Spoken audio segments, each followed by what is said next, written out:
This Holy Eucharistic Adoration is offered for daughter Julaine Veronica, celebrating her birthday today.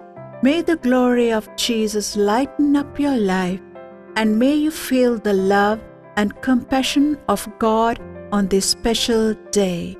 Blessings and wishes from loving family members.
ආදර දරුවනි ආදර සහෝදර සහෝදරියනි විශ්වයේ මැවුම් කරුවානන්ට තුති ප්‍රශංසා ගී ගායනා කරන්නට වැඳ නමස්කාර කරන්නට ගෞරවාදරය දක්වන්නට අපගේ විවිධ ජීවිත අවශ්‍යතාවයන් උන්වහන්සේට කියන්නට අපේ ශාරීරික සුවය ඉල්ලලා අපි උන්වහන්සේට ආඥා කරන්නට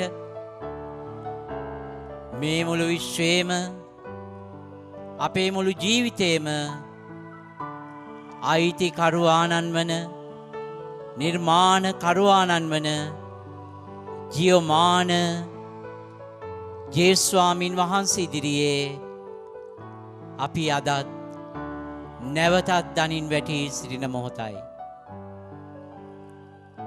උන්වහන්සේ අපිව තනි නොකොට අපිව අනාථ නොකොට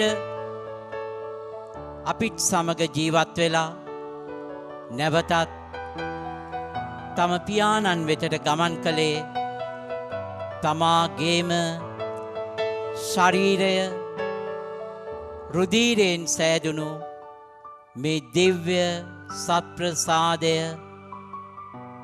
මේ මහා සක්‍රමේන්තුව ස්වර්ගීය භෝජනය අපට ලබා දීලයි.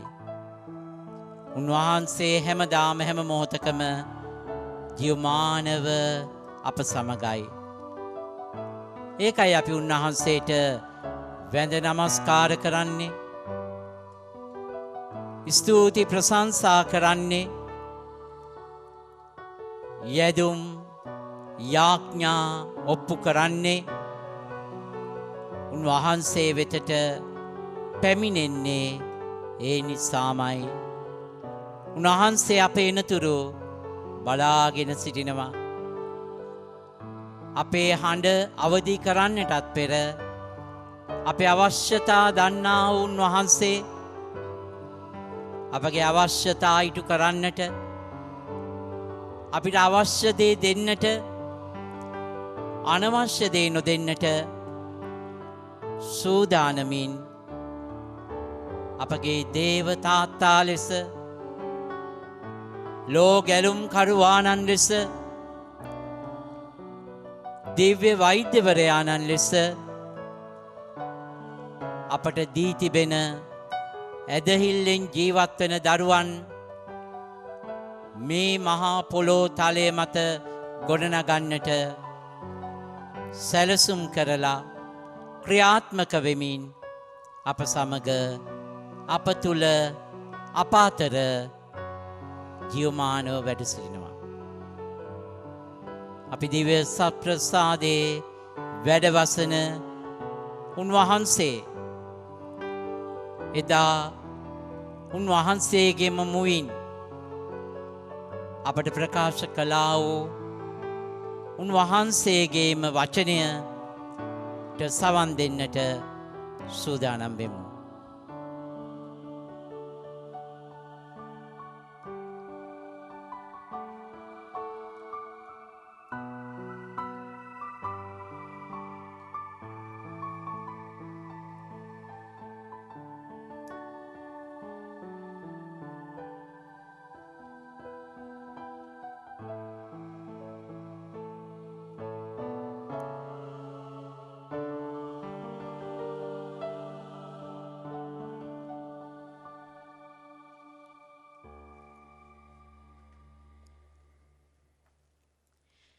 ස්වාමින් වහන්සේ ඔබ සමග වන සේක්වා.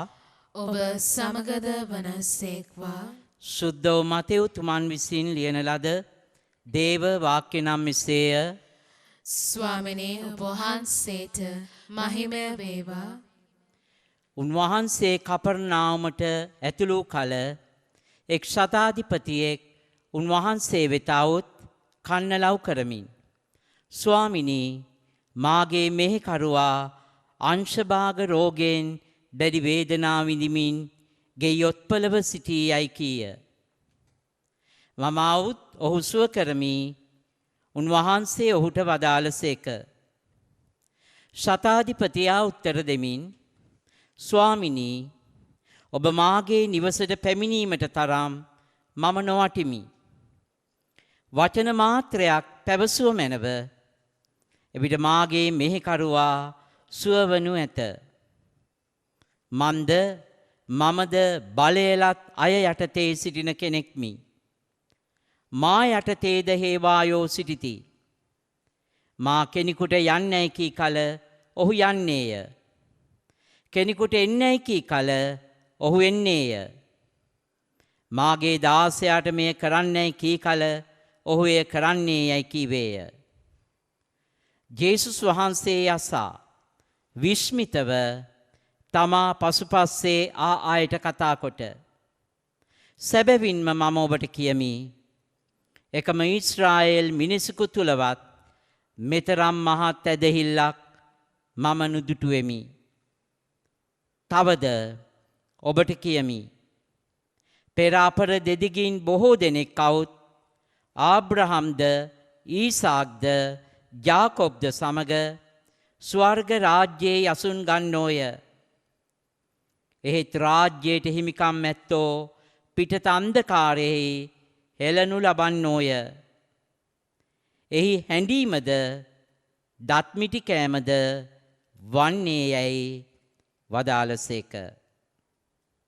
ජේසුස් වහන්සේ සතාධිපතියාට කතා කොට යන්න ඔබ අදහාගත් ලෙසම ඔබට වේවායි වදාළසේක. ඒ මොහොතේදීම මෙහෙකරුවා සුවපත් විය.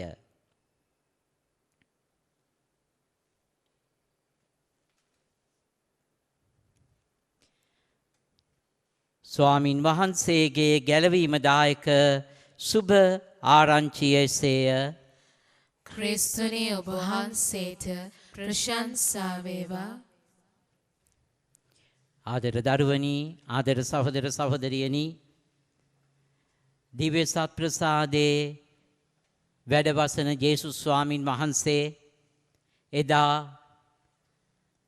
තැන තැන ඇවිදිමින් දේශනා කරමින් යකුන් දුරු කරද්දී රෝගීන් සුව කරද්දී මිනිසුන් මොනතරම් විස්මයට පත් වුණාද? විස්මිත වුණා. මේ මොන ධර්මයක්ද? මේ මොන බලයක්ද?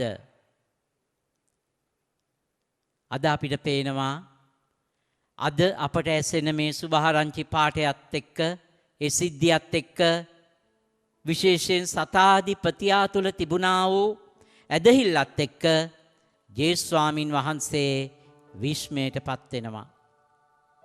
ජේසුස් ස්වාමින් වහන්සේ විස්මයට පත් වෙනවා. අපිට පේනවා සතාධිපතියා පැමිණෙන්නේ ජේසුස් ස්වාමින් වහන්සේ වෙතට ලොකු ඉල්ලීමක් සමග. ඒ තමයි තමාගේ ඊ타ත්ම ආදරවන්ත සේවකයෙක් වෙන්නට ඇති අංශභාග රෝගය හැදිලා ඔත්පලව සිටිනවා. වේදනාවෙන් කෑමොර දෙමින් ඔත්පලව සිටින මේ තමාගේ ආදරණීය සේවකයාගේ ස්වභාවය වේදනාව කෙඳිරිල්ල අහගෙන ඉන්නට බැරුව වෙන්නට ඇති. නැත්තම් මෙච්චර බලය ඇති පුද්ගලයෙක් ඒ සේවකයා වෙනුවෙන් මෙවැනි ඉල්ලීමක් කරන්න පැමිණේවිද? නමුත් ඔහු තුල තිබෙන ඒ මනුෂ්‍ය වටිනාකම් අපට මෙනෙහි කරන්නට ආරාධනා කරමින් ඔහු ජේසුස් ස්වාමින් වහන්සේ වෙතට පැමිණෙනවා. ඇවිල්ලා ස්වාමින් වහන්සේට කියන්නේ මාගේ මෙහෙකරුවා අංශභාග රෝගයෙන් දැඩි වේදනා විඳිමින් ගෙයොත්පලව සිටිනවා. ජේසුස් ස්වාමින් වහන්සේ ක්ෂණයකින්ම දෙනවා පිළිතුර, මම ඇවිත් ඔහු සුව කරන්නම්. මම ඇවිත් ඔහුව සුව කරන්නම් කියද්දී සතාධිපතියා උන්වහන්සේට උත්තර දෙනවා, ස්වාමිනී, ඔබ මගේ නිවසට පැමිණෙන්නට මම වටින පුද්ගලයෙක් නොවෙයි. වචනයක් මෙතන ඉඳගෙන පවසන්න ඒ හොඳටම ඇති මගේ මෙහෙකරුවා සුව වෙනවාය කියලා මට විශ්වාසයි. එහෙම කියන ඔහු කියනවා, මමත් බලය ඇති පුද්ගලයෙක්. මමත් බලය ඇති පුද්ගලයෝ යටතේ සේවය කරන කෙනෙක්. රෝම අධිරාජ්‍යයට තමයි මේ සතාධිපතියා ස්වාමීන් කියලා ප්‍රකාශ කරන්නේ. ඒ වගේම සතාධිපතියටත් ගොඩාක් සේවකයෝ හිටියා. අරක කරන්නයි කිව්වා මේක කරන, මේක කරන්නයි කිව්වම මේක කරන, අතනට යන්නයි කිව්වම එතනට යන මහා බලයක් ඇති සතාධිපතියා. නමුත් ඒ තමන් ස්වාමීන් කියලා හඳුන්වන රෝම අධිරාජ්‍යාව නෙමි සොයාගෙන ගියේ. මේ දිව්‍ය සත් ප්‍රසාදයේ වැඩවසන ජේසුස් ස්වාමින් වහන්සේවයි සොයාගෙන ආවේ. ඇයි ඒ? ඔහු අදහගෙන හිටියා. ඔහු හඳුනාගෙන සිටියා, දැනගෙන සිටියා, විශ්වාස කළා. රෝම අධිරාජ්‍යයට බැහැ මගේ මෙහෙකරුවා සුව කරන්න. නමුත් මේ ස්වාමින් වහන්සේට, මේ ස්වාමියාණන්ට පුළුවනි මාගේ මෙහෙකරුවාගේ අංශභාග රෝගය සුව කරන්න. ඒ නිසායි සතාධිපතියා තමන් ස්වාමීන් කියලා කිව්ව රෝම අධිරාජ්‍යාව සොයා නොගොස් ජේසුස් ස්වාමින් වහන්සේව සොයාගෙන එන්නේ. ආදර දරුවනි, ආදර සහෝදර සහෝදරියනි, මෙන්න මේ ප්‍රකාශනත් එක්ක තමයි ජේසුස් ස්වාමින් වහන්සේ උදිහා හිසේ සිට දෙපතුල දක්වාම බලන්නට ඇති. උන්වහන්සේ විස්මිතව තමා පසුපස්සේ ආදෙසට හැරිලා කතා කරලා කියනවා, සැබවින්ම මම ඔබට කියමි, එකම ඊශ්‍රායෙල් මිනිස්සෙකු තුලවත් මෙතරම් මහත් ඇදහිල්ලක් මම දැක්කේ නෑ කියලා උන්වහන්සේ ප්‍රකාශ කරනවා. බලන්න සතාධිපතියා තුල තිබුණා වූ සැබෑ ස්ථීර ඇදහිල්ල. ඒත් එක්කම ජේසුස් ස්වාමින් වහන්සේ ඔහුට ප්‍රකාශ කරනවා, ඔබ අදහාගත් ලෙසම ඔබට සිදු වේවා. ඔබ අදහාගත් ලෙසම ඔබට සිදු වේවා. සතාධිපතියාගේ මෙහෙකරුවාව මම සුව කරනවා කියලා නෙමෙයි කිව්වේ. ඔබ අදහාගත් ලෙසම ඔබට සිදු වේවා. දේ වචනේ අවසාන වෙනවා. ඒ මොහොතේදීම මෙහෙකරුවා සුවපත් වීම ආරම්භ වුණා, සුව වුණා කියලා. ආදර දරුවනි, ආදර සහෝදර සහෝදරියනි, අපි මේ දිව්‍ය සත් ප්‍රසාදයේ වැඩවසන ජීවමාන ස්වාමින් වහන්සේ වෙතට පැමිණෙන්නේ මෙන්න මේ ස්ථීර සැබෑ ගැඹුරු ඇදහිල්ල තුල නොවේද? ඇත්තට මේ ඇදහිල්ලෙන් දෙන්නේ නැතිනම් දුන්නොත් දුන්න දෙන්න නැත්තම් එහෙමයි කියන ඇදහිල්ලක් තුල දෙන්නේ. සතාධිපතියා තුල තිබුණා වූ ඇදහිල්ල තුලද අපි එන්නේ. අපට ආරාධනා කරනවා උන්වහන්සේ පිළිබඳ ඒ ඇදහිල්ල තුල ජීවත් වෙමින් මේ දිව්‍ය භෝජනය තුල, දිව්‍ය සප්‍රසාදයේ තුල, ස්වර්ගයෙන් පහළ වුණු ජීවනදායක ආහාරය තුල ජීවමානව වැඩවසන උන්වහන්සේට නිරන්තරයෙන් වැඳ නමස්කාර කරන්න, ගෞරවාචාර කරන්න, ආදරය කරන්න. ඒ නිසාම ඔබට මට ආරාධනා කරනවා, අපේ ජීවිතයේ අයිතිය වෙන කිසිම ස්වාමි කෙනෙකුට දෙන්නට එපා. වෙනත් ස්වාමිවරු නෑ අපිට. ඉන්න එකම ස්වාමින් වහන්සේ, ඒ ජේසුස් ක්‍රිස්තුන් වහන්සේ. මිල මුදල්, ධන බලය, නිල බලය තුල මොන බලය තිබුණත් අපේ රෝග සුව කරන්නට හැක්කේ, අපේ ජීවිතය ගැන සැබෑ දැනුම ඇත්තේ උන්වහන්සේට පමණක්මයි. උන්වහන්සේට පමණක්මයි. එනිසා ආදර දරුවනි, ආදර සහෝදර සහෝදරියනි, අපිට මේ දිව්‍ය සත් ප්‍රසාදය වහන්සේ තුල මේ ජීවමානව වැඩවසන ස්වාමින් වහන්සේ ආරාධනා කරනවා. පහුගිය කාලේ ඒ මහා කොරෝනා වසංගතය තුල දෙව් මැදුරට දිව්‍ය සප්‍රසාද වහන්සේ ළඟට එන්නට බැරි වුණා. අපි නිවසේ ඉඳගෙන උන්වහන්සේට යාඥා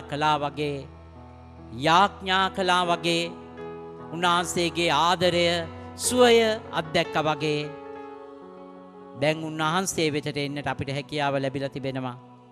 එන්න, ඔක්කොම ලෙඩ රෝග අරගෙන එන්න, අනිත් අයගේ ලෙඩ රෝගත් අරගෙන එන්න, ඔබේ වේදනා අරගෙන එන්න, කනස්සලු අරගෙන එන්න, කලකිරීම අරගෙන එන්න, ප්‍රශ්න අරගෙන එන්න. උන්වහන්සේ ඒ හැම දෙයකටම අපගේ ඇදහිල්ල තුල පිළිතුරු දෙන බව අදහගන්න. අන්නේ ඇදහිල්ලෙන් පිරිලා අපි මේ ගී කාණ්ඩය භක්තියෙන් සහ ඇදහිල්ලෙන් ගායනා කරමු.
වහන්සේ ඔවුන්ට ස්වර්ගයෙන් පූපය දෙවා වදාළ සේක. සෑම ප්‍රබෝධයක්ම අඩංගු වී ඇත්තේය. යාඥා කරම්හ. අපගේ දෙවී පියාණනී මේ දිව්‍යමය ප්‍රසාද නිධානයේ වැඩ සිටින අපගේ දෙවියන්නා ස්වාමින් වන ජේසුස් ක්‍රිස්තුන් වහන්සේ නිසි ලෙස වැඳ පුදා ගැන්මට අපට වරම් දානය කළ මැනව. අපගේ සිත් සතන් ඔබ වහන්සේ දෙන විශ්වාසයෙන් ආලෝකමත් කර අපගේ හෘදයන් ඔබ වහන්සේගේ ප්‍රේමයෙන් දැල්ලුව මැනව. මේ කීදේ අපේ ස්වාමින් වන ජේසුස් ක්‍රිස්තුන් වහන්සේ දේශාම අපට ලැබේවා.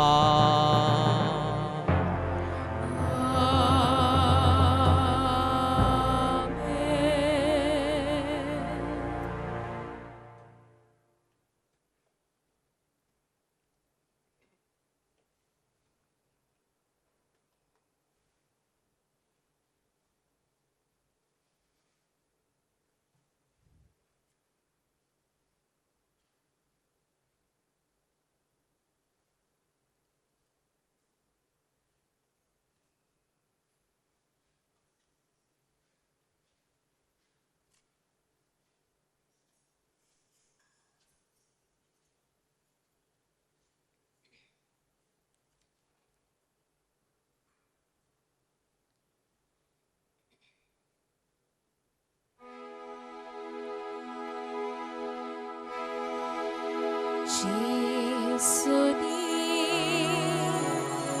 දිව්‍ය දුරානනි අපි ඔබ වහන්සේ කෙරෙහි විශ්වාස කරමු ජේසුනි අප පවුල්වල රජාණනි අප පවුල් තුල රජකම් කළ මැනව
This Holy Eucharistic adoration was offered for daughter Julaine Veronica, celebrating her birthday today. May the glory of Jesus lighten up your life, and may you feel the love and compassion of God on this special day. Blessings and wishes from loving family members.